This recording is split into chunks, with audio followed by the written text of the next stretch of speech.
Iran, after aggressively restructuring its military and security infrastructure, is now threatening to prolong the war until Trump leaves office on January 20th, 2029, shifting from defense to offense. This is according to Bloomberg, so take it with a huge grain of salt, but we do have some quotes here. Whenever conditions are favorable, we must be able to take the operation into enemy territory. One of the concerns that some people shared online, me not being one of them again, because I didn't believe in this thing at all, was that the memorandum of understanding that Iran had signed on to only demanded a ceasefire on the current front in Iran as well as Lebanon, and Gaza was left out of the deal.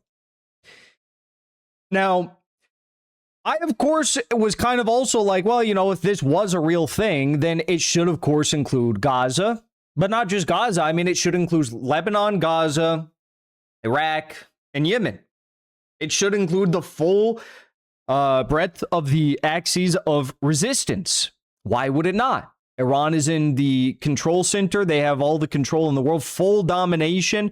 Why would they not demand a full cessation of conflict on all fronts? Well, for anyone who's concerned about that, we now have our answer, because under the leadership of Supreme Leader Mojtaba Khamenei and this new command structure, I mean, there's been a complete reorganization within IRGC. I think the Besiege, I think they stayed with what they have. Like the armed forces, the Navy, everything is being heightened. It's important. You have Mohsen Rezai, who is now serving as the secretary of the SNSC. He's a hardliner, very, very aggressive in terms of military responses, an opponent to the strategic patience philosophy that some in Iran prefer. Some more reformist types prefer that.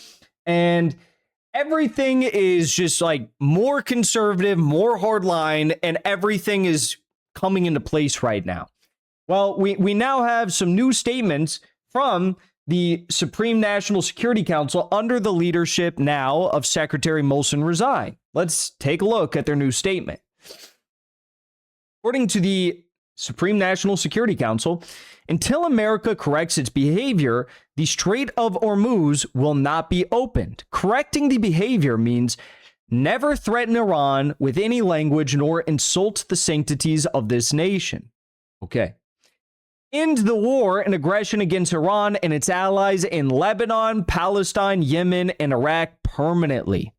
Beautiful. Beautiful. Lift the naval blockade and withdraw U.S. naval and air forces from the area surrounding Iran. Now, this is something that needs to happen to ensure. This is why everyone knew that the MOU was a bunch of bullshit, because okay, if you really want the war to end, why don't you just immediately withdraw all these positions that you have around the region? It would have served the U.S. well had they done that, because in not doing that, they got all their U.S. military bases blown up. And actually, U.S. soldiers got killed after the MOU was signed. 4, pay the damages for the 2 aggressive wars imposed against Iran. Well, yeah, that definitely needs to happen. Lift the cruel and illegal sanctions against the Iranian nation. Release the frozen and stolen assets of the Iranian people unconditionally. Right now, the UAE has been releasing some of these frozen assets. They just released several billion more. Back in June, they released $3 billion. This week, they sent pallets of cash and also $283 million worth of gold on board Boeing 737s to Tehran and other airports in Iran. These are the demands of the Iranian people who have been relentlessly present in the squares and streets for 160 days. The Supreme National Security Council will never back down, whether in war or in negotiations. I mean, that seems like a pretty fair ask from the victors of this war. And if any of these fronts flare up after the signing of what would be this deal, this is going to eventually be the deal that has to be agreed upon by the United States, then the war shall recontinue. You can't let conflict erupt in Lebanon, Palestine, Yemen, or Iraq and not have some sort of response. So this is moving forward going to be the demands from Iran? And it's only going to get worse for the United States. Like, you understand, on day one of this conflict, Iran could not ask for all this, right? They could not ask for all this. By day whatever we're on now of the war, yes, they can ask for all of this. In fact, they could ask for more. Notice how now they're not even asking for the Iranian-Omani joint regulation of the Strait of Hormuz and the collecting of tolls, because that's already done. There is no, deciding this. This has already been signed by Oman and the Islamic Republic of Iran. It was announced by the foreign minister spokesperson Ismail Baqai this week in Iran. So that's already done and over. Check that one off the list. The U.S. has no input about that one, right?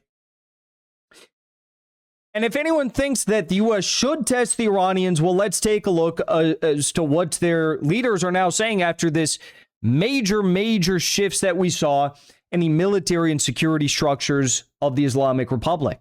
Mohammad Reza Nakhti, a top advisor to the IRGC's commander, spoke to PBS in a very rare interview, I might add, and he had the following to say.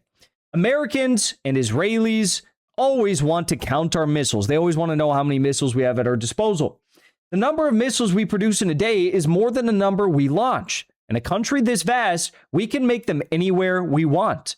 Even if this war lasts for years, we will launch them until the last day. Is that surprising to anyone? I mean, if in Lebanon, where they have patrol flights from Israeli Air Force overhead at all times, if they're crafting missiles, if they're crafting 3D printed drones, right? If Yemen can do this without any problem, what makes anyone on the face of the earth think that Iran can't do this? Of course they can do this. Iran, what a brilliant society filled with mathematicians, philosophers, engineers, scientists, the greatest experts of reverse engineering military technologies on the face of the earth, because they've had decades of doing this as a means of survival, right? Of course they can do this. Also, we have this news. Some people think that Iran is bluffing about their military capabilities. But then every few weeks, we have Iran unveil a new military capacity that they had warned the U.S. about, that they had not used up until this point, and which they are now using.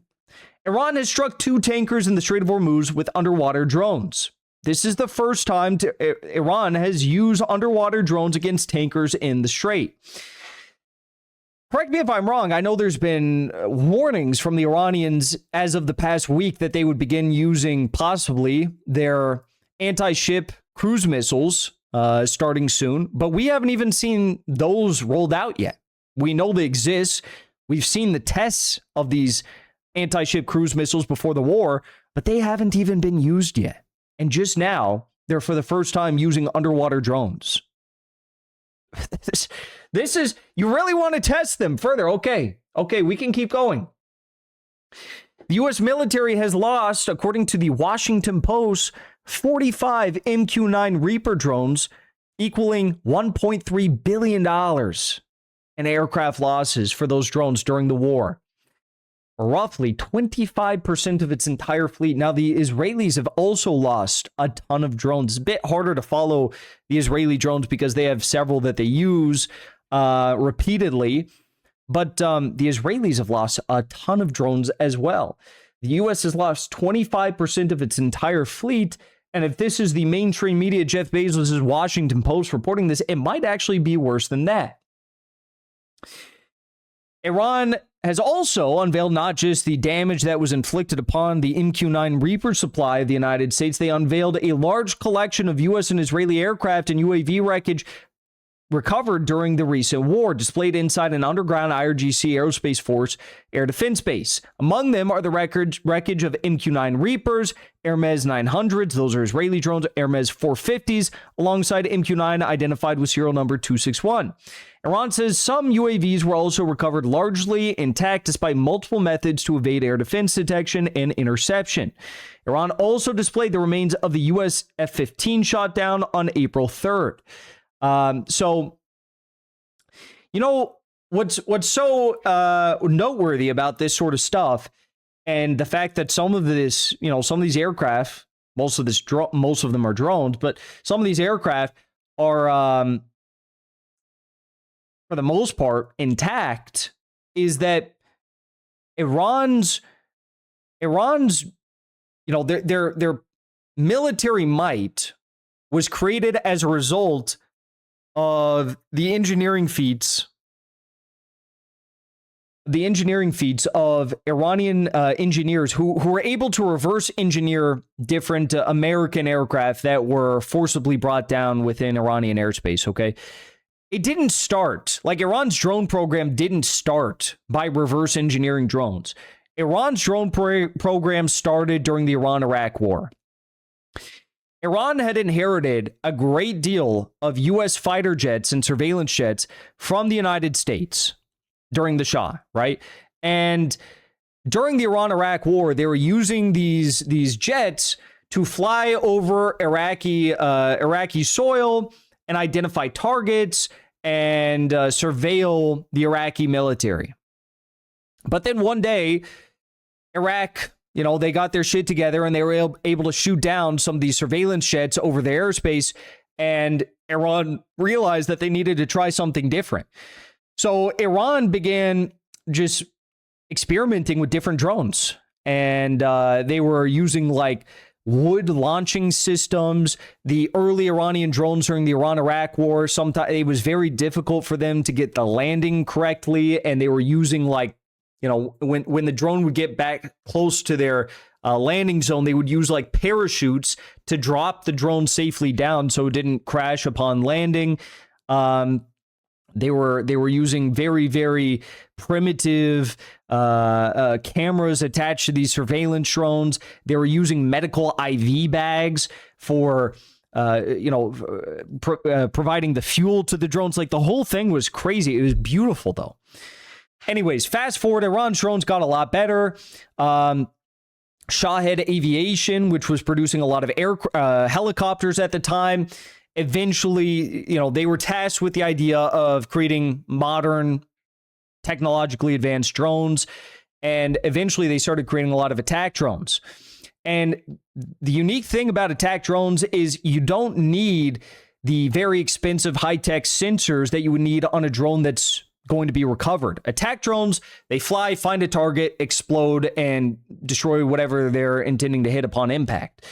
But during the Obama administration, there was a very big problem for Obama. They were flying a Sentinel drone, which was a surveillance drone that the CIA claimed had done many operations in Iran and Afghanistan prior to being captured. They were flying a Sentinel drone, high-tech surveillance drone, above Iran, and the Iranians were able to spoof the internal electronics of the drone. And even in that moment, the drone was supposed to go back to its base in Kandahar, but they were able to down it in Iran, fully intact. And it was such a blunder that Barack Obama publicly begged the Iranians to give the drone back. As you can imagine, they didn't give the drone back. They kept the drone, and they reverse engineered it. They didn't take everything from it, but they, utilized parts of the drone for certain lineages of drones that they were producing. And, the thing that everyone should understand is that when Iran gets a drone or they get an aircraft, they don't say like, oh, we want to rebuild this whole thing. They say, what can we take from this? What can we utilize from this? What can we understand about the engineering and make our products better? So that's the important note here. And Iran has proven time again to be just experts in reverse engineering. Even the U.S. CENTCOM and all of the military officials at the time, they said, oh, Iran will never be able to reverse engineer the drone. They did. They reverse engineered the Sentinel drone, and they made it not just a surveillance drone, they made it an attack drone as well. So it's a pretty interesting history. Basically, you should understand that Iran had a sovereign, domestically started drone program, but by reverse engineering these drones, it kind of supercharged everything. And it'll continue to happen because these Hermes 900s, these new MQ9s, they're all outfitted with the most up-to-date sensors and, AI targeting and whatever. And Iran can take all of that and utilize it to perfect the systems and the family lineages of drones that they currently produce, right? IRGC air defense expert also in this video said, we have not used even a single screw from abroad in our air defense systems. All weapons, components, the ideas, technology, and production of equipment are all entirely domestic. So this is in, kind of like response to those idiots that say, oh, well, Iran is only able to destroy the United States and all of our bases in Israel because of Russia and China. Actually, no, they're very capable on their own, and they're exhibiting that each and every day. Now, the reason why I tell you all this in this story is because it leads us to a very interesting policy decision for the Iranians in this war. Iran, after aggressively restructuring its military and security infrastructure, is now threatening to prolong the war until Trump leaves office on January 20th, 2029, shifting from defense to offense. This is according to Bloomberg, so take it with a huge grain of salt. But we do have some quotes here. Mojtaba Khamenei, the supreme leader, has approved sweeping reorganization, appointing hardliners to top IRGC and security posts. True. Whenever conditions are favorable, we must be able to take the operation into enemy territory. That is from the same IRGC advisor, General Nakti, who you heard at the beginning of this video. We will wait until the next term of the presidency and cause attrition so that anyone who attacks Iran knows that there is a cost. Yeah, I'd have to say that regardless of what you think of Iran, that is probably that's a tried and true method for any country to avoid future attacks, enemy attacks. Iran has concluded that diplomacy is dead. Tehran believes a new round of fighting with the U.S. is now unavoidable and is shifting all efforts to preparing a comprehensive coordinated strike instead of wasting time on negotiations, per Iranian outlets. The IRGC is no longer waiting for a deal. It is preparing for war. Iran's military is on maximum alert, the strait remains closed, and Tehran is ready to strike U.S. and Israeli targets in a coordinated large-scale assault if the ceasefire expires Monday without an agreement. The shift is explicit. Iran is no longer pursuing diplomacy, it is preparing for the next phase of the conflict. Now, this is regarding the fact that the memorandum of understanding, the initial phase of this agreement and the initial ceasefire is coming to a close. Iran has already said that we don't have any need for continuation of the ceasefire because there is no ceasefire for us right now. Iran has won each and every day of this conflict. They've been victorious there has not been a single day of this conflict where you can say, oh, but on that day, Iran, they kind of took an L. On that day, they lost. They're out of the however many dozens of days that this war's gone on, there has not been one single day that Iran has come out short. So from that logic, from that point of view, why should Iran stop? If they understand that Trump is not serious about negotiations and that there will be a third and likely final blow to this conflict sooner or later. You know what I'm saying? It's not going to end. The Iranians know that, and they are prepared. Before you leave, I want to say thank you for the support, because after 2 years of being banned, we are finally back home on YouTube. So be sure to subscribe to our channel and also join as a member on our channel using the link at the top of the description. I rely on the generous support of viewers like yourself to get the truth out to as many people as possible. You can also support the show on Locals or Give Sin Go. The mainstream media and the powers that be are never going to stop attacking us for bringing the truth to as many people as we do. Thank you so much for your support.